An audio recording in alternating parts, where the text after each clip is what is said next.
finance. And those are three areas that Canada and India can definitely work together in some very strong partnerships. I think everybody in this room realizes that Canada is an energy powerhouse in the world. Some of the largest supplies of oil for the future. Yes, oil prices are going through some challenges right now, but that just makes the price that much more attractive for those who are purchasing it. In British Columbia, in the western province, we have an abundance of natural gas. And liquefied natural gas is going to increasingly become a fuel of choice to displace thermal coal and displace other high carbon emitting energy sources. And British Columbia has that in abundance. When it comes to infrastructure, well, I'm not going to say that Canada was the leader when it comes to public-private partnerships around the world. I'll give that credit maybe to England, maybe to Australia. But we learned from those two jurisdictions. And when I was Minister of Health in British Columbia, one of the very first projects that we embarked on was a major hospital in the city of Abbotsford, which happens to be Mike DeYoung's home city. So I think Mike DeYoung was quite proud of the fact that one of the first major P3 infrastructure initiatives happened right in his city and the place where he lives.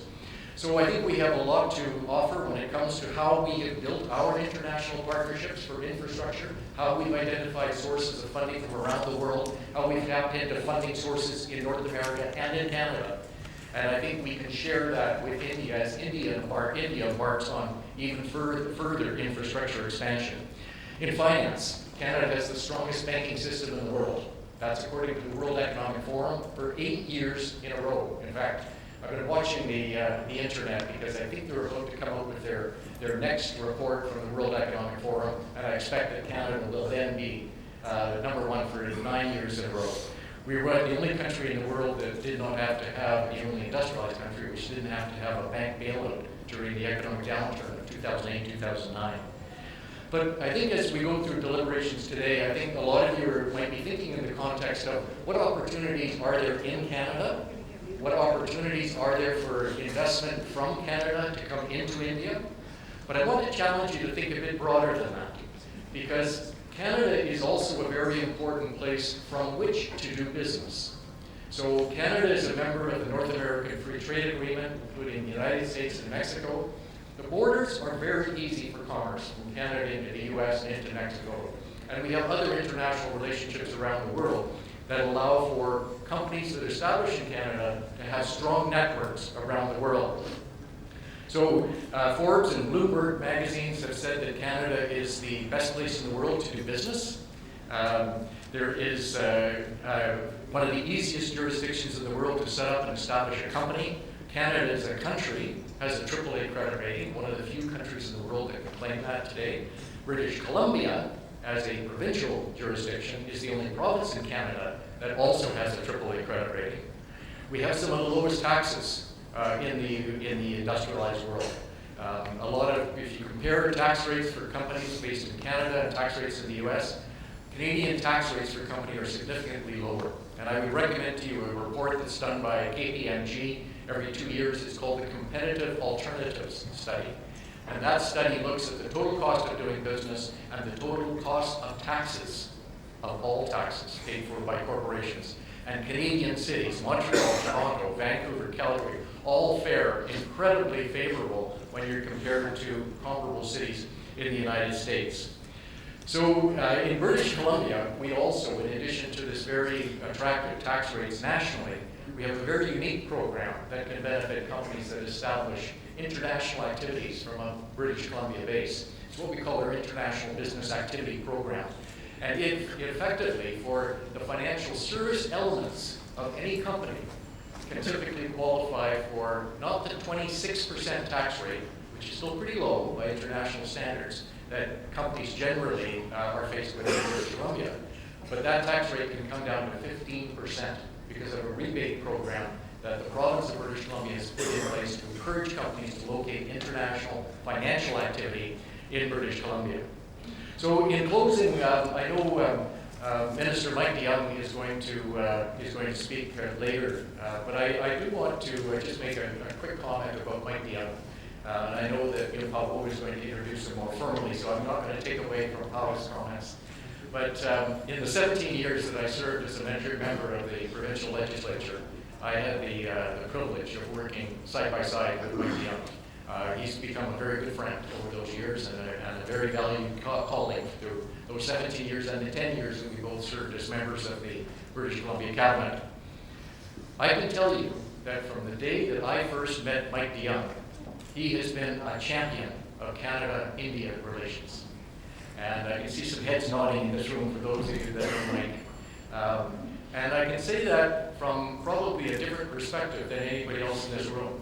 Like, I sat with Mike DeYoung in the privacy and the confidentiality of 17 years in the caucus room. And I have sat with Mike DeYoung for 10 years around the cabinet table.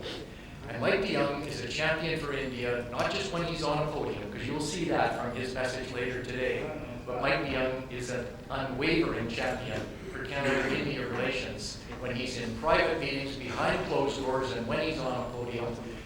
You have a great friend in Mike DeYoung, and he has taught us and others that have had the pleasure of working with Mike of the importance of that Canada-India relationship, which I know is only going to accelerate and only get stronger in the years to come. Thank you very much.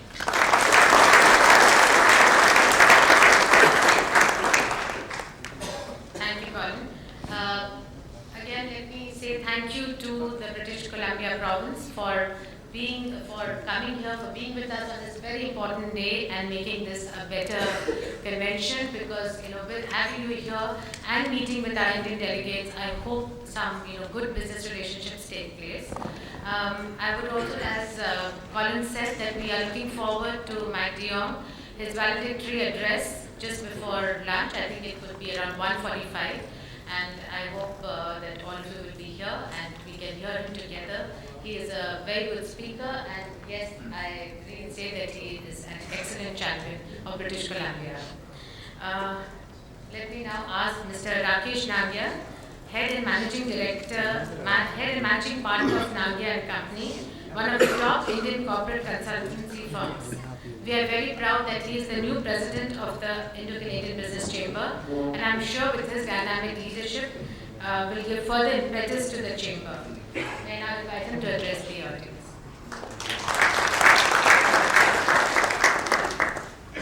A very good morning to all of you. It is my privilege to be part of this august gathering of leaders on the occasion of 7th Annual National Convention 2016. As the President of Indo-Canadian Business Chamber, I would like to wholeheartedly express my deepest appreciation and profound gratitude to our guests, Mr. Chesterton, Mr. Manu Mahawar, Mr. Kevin Hollett, Mr. Colin Hanson. Thank you, sir, for gracing the occasion. We are honored to have you here. Friends, as a part of India-Canada bilateral relationship, this convention has been specially planned, designed to discuss opportunities in India for Canada businesses in key sectors which are predominant these days and where we, Canada or India, can enter into a lot of partnerships, which are energy, infrastructure, and financing options and the regulatory landscape. The Government of India focus on attaining power for all has accelerated capacity addition in this country, and we do see a massive investment in creating new capacities, including replacing a lot of obsolete generating capacities. We also foresee a massive investment coming in non-conventional sector, solar, where it is expected an investment of $100 billion in next 7 years. Even in the wind sector, we see there is an opportunity or investment expected of $15 billion in next 4 years. Our Minister for Road Transport and Highway has announced government target of investment of $375 billion in next 3 years, which includes $120 billion in developing of 27 industrial corridors and $75 billion for roads, railways, and port connectivity projects. The Government of India also, the Prime Minister, has unveiled plans to invest $137 billion in railways in next 5 years' time. This to clearly de-bottleneck the infrastructure issues in the country towards faster economic growth. Friends, India has a very liberalized FDI policy today. You have the complete freedom to bring in money, to take it out without any restrictions. We have a conventional, now we are moving towards an unconventional way of raising funds, and this offers a lot of opportunity for raising funds, which we are going to discuss in the latter part of the session. Today at this convention, we have a privilege to have a panelist with a professional background from each of these sectors, and I request them to share their experiences and knowledge to a participant here. I hope today that at the end of this convention, we will have a better understanding of the vast opportunities that can be beneficial for India and Canada businesses. I also hope that this can be a good platform for the new partnership that can take place. Thank you so much for having me here. Thank you.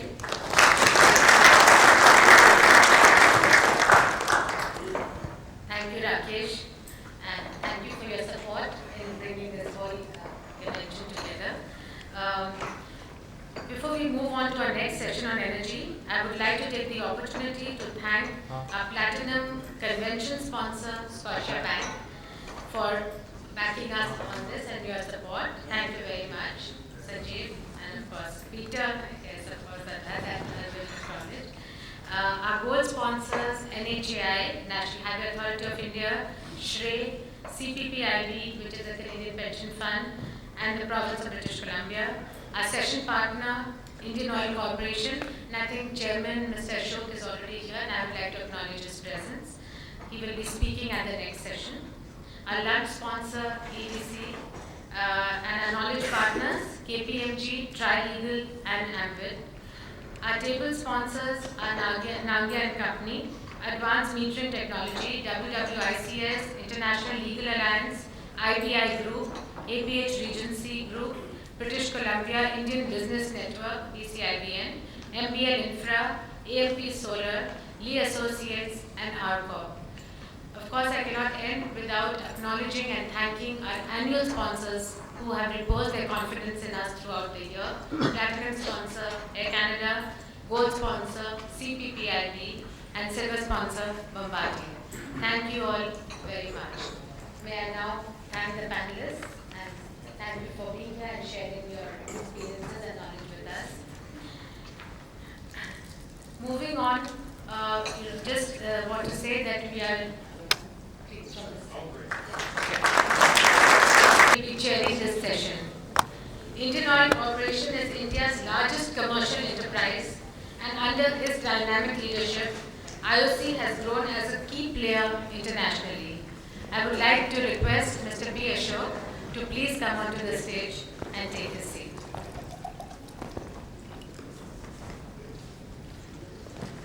Our esteemed panelists include Mr. Clark Roberts, Deputy Minister, Ministry of International Trade, British Columbia.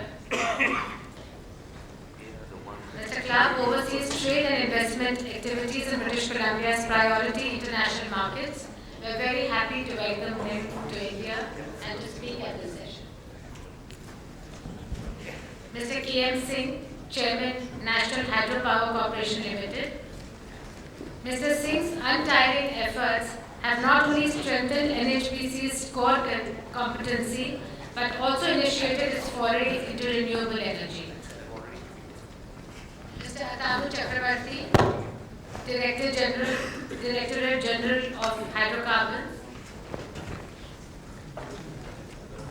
DGH is a nodal agency for implementation of energy policy on behalf of the Ministry of Petroleum and Natural Gas. Mr. Chakrabarti has come in from Gujarat, one of my favorite states, so a special thank you to him. Mr. Pinaki Bhattacharya, CEO, AMP Solar India. AMP Solar is a global solar IPP, and Pinaki heads the India division. Before we commence the session, I would like to acknowledge the presence of Dr. Kane, President Emeritus, World Wind Energy Association India, who is a pioneer in the field of wind energy. Dr. Kane, could you just stand up? Where is Dr. Kane so that we could just acknowledge and thank you. Dr. Kane has flown from Pune, especially to attend the convention. Thank you, Dr. Kane, for being with us. As you know, energy is, and especially renewable energy, is one of our key sectors, and we are hoping for a very productive discussion. And I would now like to hand over to Mr. Manish Agarwal, partner at KPMG, which is a knowledge partner for this session. Manish heads the energy and natural resources sector for KPMG in India. Manish, please take over. Thank you.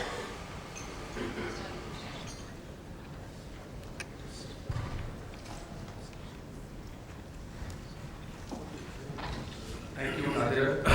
Good morning, everyone. Good morning, my panelists and chairman of the session, we heard in the previous session about the three key sectors: energy, infra, and financing. And this session is specifically about energy. Now, energy is one area where, if you think of even 10 years back, a growing economy, energy deficit economy requires a lot of latent demand to come in, plus the new demand. So opportunity was always there. Okay. Specific to this corridor as well. I'm talking of India-Canada corridor. Now, what has changed in the, let's say, last 2 years, or what has changed or likely to change to believe that the opportunity has become much more real on the ground, and as we see more of the investments happening. I think 2 or 3 things I would like to mention here, that what makes this opportunity more real, translation of that in the recent times. A very strong vision, I would say, driven by the leadership, which is translating into 2 or 3 very important sort of statements. Hydrocarbons, we are clearly wanting to reduce our own dependence at least by 10%. That's a stated intent from the ministry. We want to have more of a domestic coal production pushed and reduce our import dependence on the coal, which we have seen translating on the ground in terms of increase in the coal production domestically. And India's commitment to have 40% of its total energy coming from a non-fossil fuels.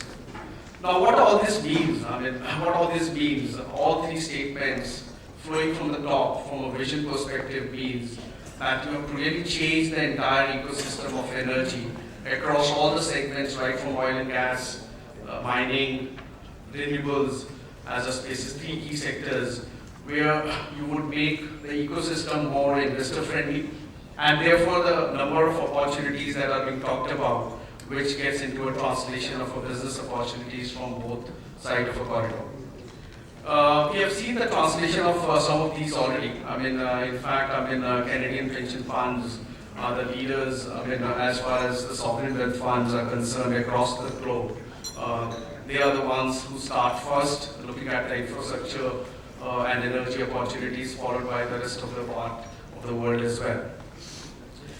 We have esteemed panel today, and I think we would want to hear the perspective which covers the entire energy spectrum at a sort of a length. I would first like to invite Mr. V. Ashok, Chairman IOC, to have his views so as to how you look at especially the oil and gas part of it. And IOC has been pretty active in this particular corridor, so please, I will use.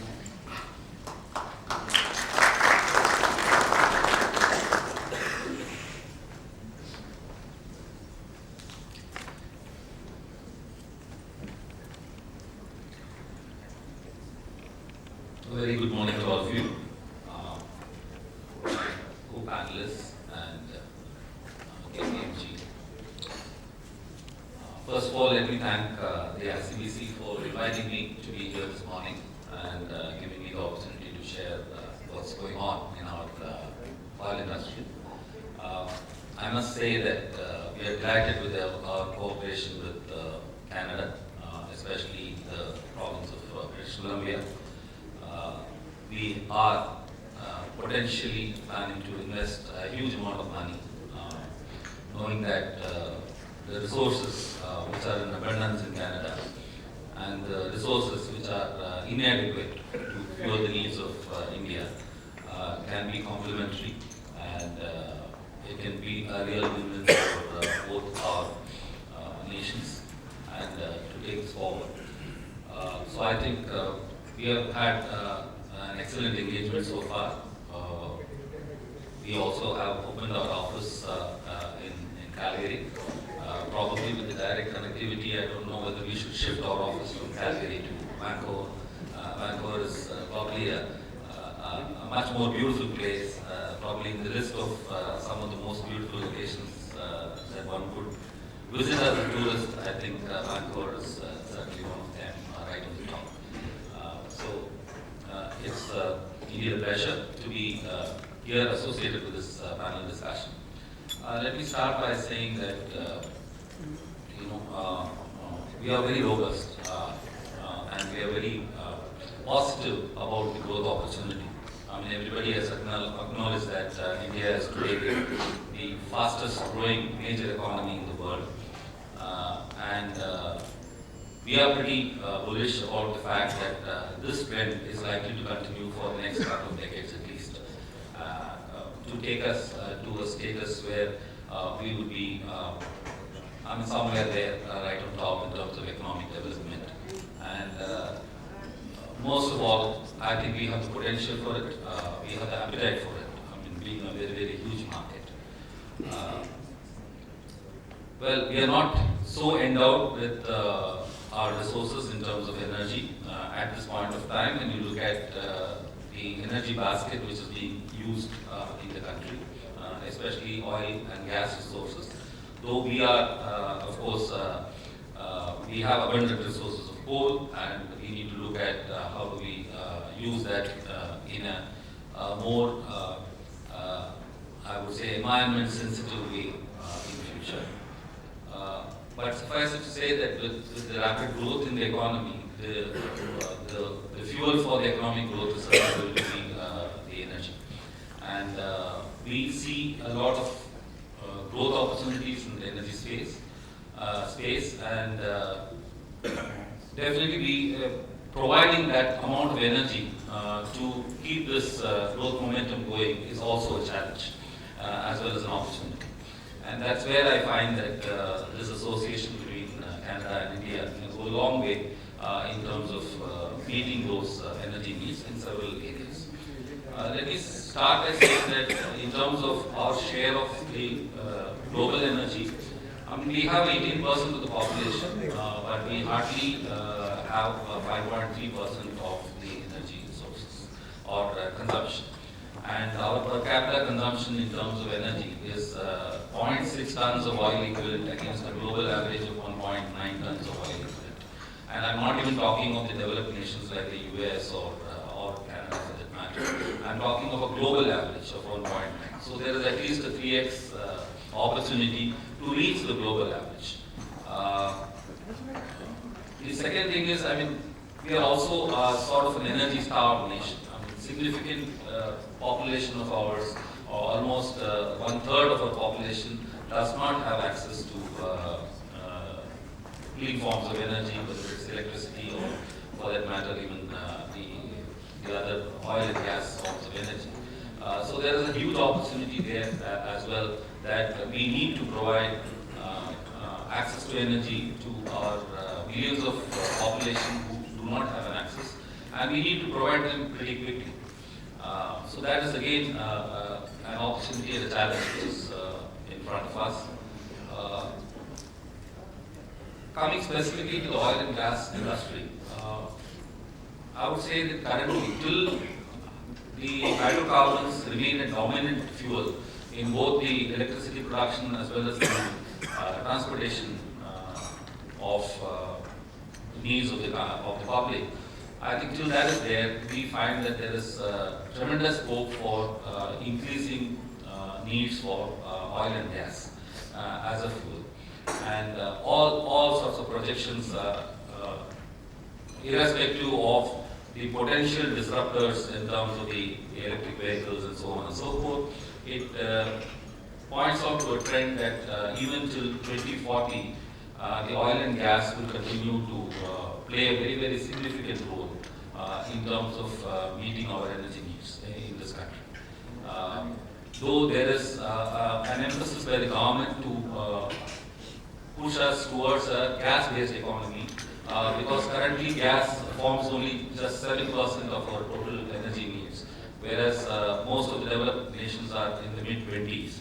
So even if we need to take the 7% to a 15% level, we need huge amounts of gas which needs to flow into the country. Of course, we need to step up the production within the country, as well as bring in gas from outside as well. So we are taking all these steps in terms of making sure that the energy scarcity is not being felt in the country when there is so much of a potential for growth. And certainly this is not the age and time where we can deny energy access to people. I mean, everybody knows what is happening in the world, and everybody finds, what is the standard of living that they have as compared to the rest of the world. We are no more the unconnected world. We are a very, very highly connected world, and the aspiration levels certainly are going up. And that definitely means that we need, within the industry, we need to step up the way that we are going about developing the industry and making sure that we provide access to the energy needs of the public. There are three critical points as far as providing access to energy is concerned in India. One, of course, is the accessibility itself. The second is the availability of energy, and third is the affordability. I think these are the three key A's which actually define how we are going to grow. When I talk about the availability and the accessibility, the difference is that it could be available, but still people do not have access to it. Today, electricity or power is a typical example of that, where it is available, but it is accessible, but it is not available. So we still have areas which suffer power cuts and so on and so forth. Whereas today people are getting used to the fact that some of these things have become the basic essentials of living. So these three A's, along with the affordability, makes it very crucial for us. In terms of the oil and gas sector, if I can talk of the refining sector today, in terms of consumption, we consume close to about 185 million tons, which is going up to something like 320 million tons by 2030 itself. It's almost, whether it's putting up additional refining capacity, whether it's pipeline for transportation, whether it's additional depots and terminals and LPG bottling plants and so on. There is a huge amount of development which needs to be happening. At the same time, there's tremendous focus on the upstream sector, of which I'm sure my colleague Mr. Chakravarti will be speaking about. So we assess that in the oil and gas sector alone, we would need to consistently invest at least about $20 billion every year for the next, until 2040. That's the type of investment projections which have been made, and which needs to find a place so that we can at least step up our energy usage to the global average. That's the type of investments which are needed, and there is enough opportunity for anyone who would be willing to play in the energy space in India. And I also do not feel that there is intense competition between various sources of energy. I would find that since there's fuels, whether it's the gaseous fuels, whether it's nuclear energy, and we are all working together, and when we even go outside to deal with other countries, we go together as a team. So I think we have been able to achieve significantly more instead of as individual companies doing business for our own needs. I think there is enough space for everyone to grow together.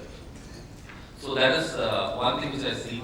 And along with this sort of an investment which needs to happen, there is also a tremendous need in terms of developing the human capability. We have been talking about the demographic dividend that India enjoys, but at the same time there is a need for those people to be skilled enough to be able to take care of the needs of the future. I think there's a lot of possibility between India and Canada in terms of skill development of our huge human resources. I think we can not only meet the need, cater to the needs of India, we can cater to the needs of the whole world. Because there are several nations around the world where the population is aging, the number of working level people are getting lower and lower. And this is one more area where I think India can be a provider, provided there is collaboration between nations of the world in terms of upping the skills of the people who are there. So I think there is a possibility there. There is also a tremendous possibility in terms of the R&D efforts. There are already enough leakages which are there, but it can be stepped up tremendously. In terms of the R&D efforts, we need new technologies